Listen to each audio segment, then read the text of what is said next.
Today, I would like to give you information about how to shop in a supermarket. There are going to be some basic rules, and beside those basic rules, we're going to have detailed information about each. I'm very confident that an information that is tangible, that is doable, and that is real has never been on the YouTube in this detailed information. So I hope it's going to be useful for you guys all around the world. If you're ready, we can start. And by the way, I am in one of the supermarkets that is not throwing away the food that the expiry date has arrived or it's closed. They have found out ways to make them useful for many different purposes. And there is a guy which I like and admire very much, Olcay. He's one of my heroes in Turkey. He's doing this for the whole Turkey and he's trying to expand. He's gonna tell us the things that he has achieved, the things also he is dreaming of. If you're ready, we can start. 1. Make a list. Secondly, buy what you need. It could be fish or it could be fruits and veggies. Buy them in season. 4. Be aware of the packaging, whether it's recyclable or no packaging at all. 5. Check the expiration dates. Control your packaging, whether it's swollen or cracked. It's really important. Turn your packaging back, read the ingredients and check the additives. Support local produce. So when it comes to shopping each thing, let's start with something we all love. Bread. If I'm here, I'm gonna talk about bread. Bread is simply made water, salt, yeast, and flour. If you're not making and buying bread, prefer bakeries. We know they are making it daily and fresh and they are crispy. And you continue the tradition, and continuing that tradition is also very valuable. Of course. But if you are buying packaged bread, you can always check the ingredients. If there is something more than flour, water, yeast, and salt, like E codes, blah blah, preservative, conservative things, you don't have to buy it. You shouldn't buy it. And what about cheese? Bread's old companion. There are actually many different types of cheese, but two main. One is more aged cheese. These are like Parmesan, Gouda, and then young cheese like mozzarella and all the melting cheese. They are different when you try to take care of them. First, the aged cheese, you have to have a good look. It shouldn't be moldy outside. Usually you have this packaged skin. It shouldn't be greenish, brownish. Dots shouldn't appear on it. If they are not taken care of well, usually they dry up, meaning sometimes there are lines in between the holes. Watch out those holes. And when buying usually aged cheese, if the holes are bigger, actually they're tastier because the holes means bacteria's a little part kind of thing. If the bacteria is really happy and eating well and changing the cheese, usually the hole is bigger, so then the cheese is tastier. So that's really important. So it's like bread. It's like bread in the I'm gonna refer everything to bread. And for the young cheese, always smell. Usually because they consist a lot of water, it might be soggy and it might turn sour. If it's in hard cheese, like same as meat, you have to put your finger in, it has to pop back really fast. What about milk? In milk, we have 3 categories. One is fresh milk, the second one is pasteurized milk, and the third one is like UHT pasteurized milk, like in the box you can store. So let's start with the fresh one. Fresh milk, it's a bit tricky. The thing is, if you can buy fresh milk, it should be from the seller directly, right after it's milked, because it's fresh. If it stays long in warm places, it can ruin really fast. So you need to trust your seller. That seller should be a good producer. Starting from what the animal eats and how you milk the animal, there are so many things that can go wrong. Second, pasteurized milk is the milk that when you buy, depending in different places of the world, that you can drink for a week maximum, I think. And what pasteurization is, you get the fresh milk, and there are so many things that, as Burak said, that can go wrong. To kill that possibility, you put the milk into 72 degrees for about 15 seconds very fast. Then you have to lower the temperature suddenly and fast. Milk gets pasteurized, so stays good for a bit more longer time. Usually these pasteurized milk are sold in bottles. Those bottles are usually refundable, reusable. Use the refundables, don't use packaging packaging that is gonna be a waste in the world. Third one is the UHT. What is UHT? I think ultra high temperature. And what happens in that? You explained the pasteurization to 72 degrees. It is a higher temperature and a faster process. For example, they are going to higher temperature faster and going slow faster. So this way, milk is not cooked, but the bacteria, microorganisms are dead. So you can store longer and longer in boxes. For example, if you don't open the box, you don't have to put it in the refrigerator. UHT is, in terms of killing the bacteria, is a good way, but also it's killing some goodnesses as well. So you have to consider those too. And it's also important when you're buying milk, because the animal products are becoming more and more expensive. They're trying to decrease the price by reducing the fat content. Fat is actually the richness of the milk. So when buying the milk and when you look at the price, look at the percentage of fat that is in the milk, and it has to be a correlation according.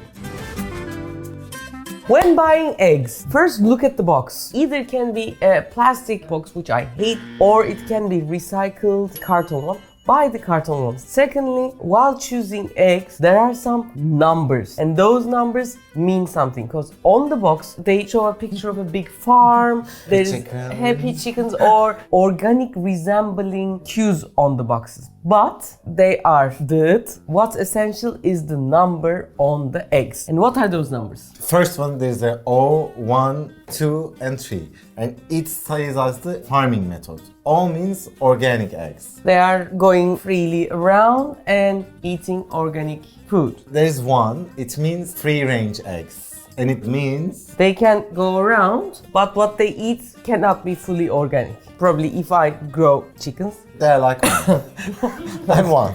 Okay. And 2 is barn eggs, which means they're in a barn, they are together, but they are not caged.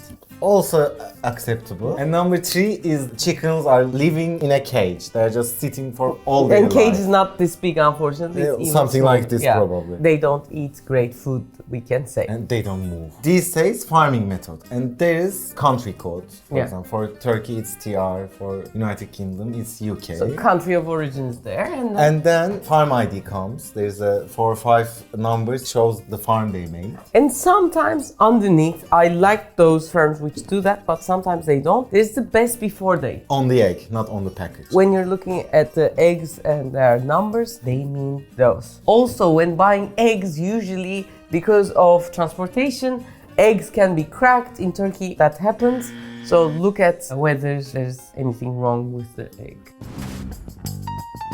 When buying pickles, we love pickles. Pickles is like bread as well. It can contain just vinegar, salt, and water, and No other vegetables that additives you is pickles. needed. But you can always check its juice. It should be bright, see-through. It shouldn't be blurry, greenish dots. I sometimes see it in the markets. Usually if it's a green pickle, it shouldn't start to turn into whitish pickle, you know. Usually what happens in that process system, they start to go whitish. You can see that it's growing softer. In pickling, it shouldn't be soft. It has to be, you know, crunchy. You have to look also to the lid, whether it's really closed well. If it's a supermarket, look at the place that is sitting. If it's under the sun, that will kill the pickles very soon. Buying jams, sauces. They are usually easier because they are made to kept longer. But you can always check the packaging. If like there's a metal lid, it shouldn't be, I don't know, bruised. It should be nice. So there's no air contact in it because it's something that goes bad for the sauces. But as for the ingredients, you can always check if there's more additives, high fructose syrups, corn syrups. Golden syrup, corn syrup, those are all additives. They are not really sweetness directly. They get the starch of, let's say, the corn and then turn it into sugar, and that's a lot of process, a lot of energy for the world, and we don't need that. For your health, for yourself, if you're buying jams, buy the fruit and a bit of sugar, and that's it. Some other sauces, there are naughty sauces like barbecue sauce. Are there anything that you want to say about those? Yes, they have corn syrup. But yes, we like some of them. But Don't make it an everyday thing that you use. or you can make at home. Do we have a recipe on the channel? I'm not sure. If we haven't, we have to do it. But for those as well, the thing is after opening the bottle, store in the fridge, and that's it. You're okay probably for a couple couple of years. How to store in the fridge is gonna be our next video. So if you haven't subscribed, if you like the content, please subscribe to the channel and like the video so that the word spreads. When buying spices, the most important thing, if that spice has a seed that you can buy, don't buy the dust. Yes, For always example. prefer the whole over the ground one. The whole has its own storage system, and when you grind it and it becomes a dust, the smell, the taste, etc. goes really away very fast. So if you want to use a little and a lot of flavor, buy it as a seed and use a pestle or mortar or a grinder to grind it. What are those spices? Black pepper, allspice, cardamom, cinnamon, coriander seeds definitely, cumin. nutmeg, cloves. Those are the things that we usually buy as whole. They are much tastier that way. Secondly, there is something called irradiation. From its name, you can tell it's like Ama radiation. from its logo, you wouldn't. That looks like the world is green and incredible. What is irradiation actually? Let's say the red pepper can carry some kind of toxins, etc. To kill those, they really put the spices into radiation. The discussion is, if you put the radiation to the spice, it will go away and it won't affect your body. I'll leave it to you guys to decide whether you want to buy irradiated spices or spices which are not. Let's talk about the meat, red meats. They need to be fresh. They need to look shiny. They Red. should smell like meat, not like something rotten. As they stay, the color can get darker or meat can be a bit drier. It is not always means it's rotten because like there are dry aged meats as well. Yes. If you're in a supermarket or a butcher and there's a piece of meat that is already cut, what you can do is poke your finger in, and if it pops back fast, it's good. If the hole that you have created with your finger stays that way, it means it's losing its water. And also, unfortunately, there are so many bad animal growth in the world. So if it's suppliers that take good care of their animals, etc., those are important things. These things are really different in every country in the world, so I cannot give you specific examples. Politics about animals are getting more and more and more important for the whole world. That's a different video subject that someday we have to take care about. Same thing about poultry, I think. Yes, also okay. the smell. Different from meat, when the chicken is getting not so fresh, it starts to become slimy and the smell slightly goes bad. If you just have the slightest idea that the smell is not so good, don't buy that chicken for sure. And chicken is more dangerous than meat. 10 times. Buying fish. Fish should be fresh. And how you're gonna understand if the fish is fresh? 5 First, Refika rules. 1. Eyes should be bright And bumpy. clear and like glass. As it goes bad, it starts to be flat and cloudy. And cloudy. Second is Gills. like where they breathe. Need to be bright Bright red. red. And third is the flesh. It needs to be firm. When you poke it, it should bounce back. It's not like my arm. It's like Again, when you hold the fish from the middle, it has to stay straight. If it goes down from both sides, it means again it's not so fresh. And the last one, scales should be on the skin as well because they protect the meat. And you can say if they are intact, it's still fresh because if it stays longer, they fall apart as well. But of course, we are very lucky because Turkey is surrounded with sea. Even though there's so bad fishing rules and regulations around, we still have a lot of fresh fish. In some countries, the fish might not be as fresh, not as fresh as like the brightest eyes. Years ago, I bought a monkfish, brought it home. While trying to cook it, cut the stomach, and then there was another fish. The fish Was alive. not alive, not that much, but the fish that I bought was so fresh that the fish that she ate was as fresh.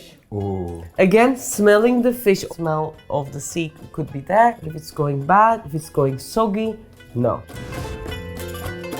Next thing is oils. It can be sunflower oil, grapeseed oil, or it can be olive oil. But like some of them are refined, some of them are not. Why? The refining process is such a thing that it takes all the characters of the oil itself. Goods and bads. Exactly. So you have this odorless tint of yellow, but colorless oil. Sometimes even tasteless. Not even tasteless oil. Okay. What is different is olive oil. Some seed oils have their refined versions and not refined versions. Like pumpkin seed oil, hazelnut oil, not refined one, and we have the refined one. Non-refined one is directly seeds oil, and it carries a lot of goodnesses in them. If you have the chance to buy unrefined oils, buy unrefined oils. The most famous unrefined oil is Olive oil. olive oils have their different levels of acidity. I think we have a video about that on the channel. I'm putting it here. But extra virgin, virgin, it's about the acidity. In Turkey, we have something called Riviera, which is 85% refined olive oil mixed with 15% olive oil. So it becomes this light olive oil, mostly refined. And don't buy olive oil that is secretly refined at the back, thinking that you're buying good olive oil. And as the color turns darker, the density, the flavor usually increase. It doesn't mean it's healthier. It means the place where the olives were grown is different, the rain, etc. So if you're a light olive oil person, try a few olive oils and then find one. Don't give up, because olive oil is really health and you have to have your good, nice olive oil for sure. So that's actually basically it. If there's further questions about how you're gonna buy stuff, you can always ask in the comments and we're gonna reply. And the video doesn't end here. I know it's a long one. Thank you for staying with us until now. One other thing that is really important is usually the supermarkets all around the world cannot sell everything they have. For example, I bought the poultry. The due date is one day. Okay, And of course. what they do, some of them, they have locked bins. They put the food in those bins and then send it to destroy. But actually in a world there's so much famine. This is what is killing the world. It's not a matter of having and not having, but it's a matter of having and not giving it and sharing. In Turkey we have this notion of bereket that I'm Always say. and it's really important for the world. We have this prosperity for the world. People have to be responsible if we want to keep that prosperity. We have a weight on our shoulders. I want to introduce you to a guy called Olcay. He has established a firm called Fazla. Fazla is a Turkish word that means excess surplus. This is a system that saves surplus food from markets, producers and warehouses. While it's still good to eat, it delivers it to soup kitchens, social markets and people in need. It started right here in Turkey and has now expanded to Madrid and other parts of Spain. Thanks to the system, 1.5 million people receive food donations every month. In the big picture, 30% of the food produced around the world gets wasted. In Turkey, it's even worse. Every year, we waste 26 million tons of food. On average, each person throws away 102 kilograms. It's shocking, especially when we think how much we value food in our culture. Fazla makes it simple. Surplus food gets collected and sent to social markets where people in need can shop for free with using a point system. Soup kitchens also benefit and can make more meals without increasing their budget. On top of that, for every 1 unit of investment, you save 7 times more. So the impact is huge. So this guy, by his entrepreneurship, made a business that is sustainable and that is great for the world. Everyone can do it. And I think America as a whole continent needs these kind of projects too. And also what's really important is brands. For example, in Turkey, we're trying to do it with Fairy together with PNG. They are supporting us to spread the word. Instead of greenwashing, brands getting involved in doing such things is really, really important too. I wanted to give that example as good heroes of the world. Hope you have enjoyed our video. Love you, take care, bye bye. Don't waste food. Bye bye.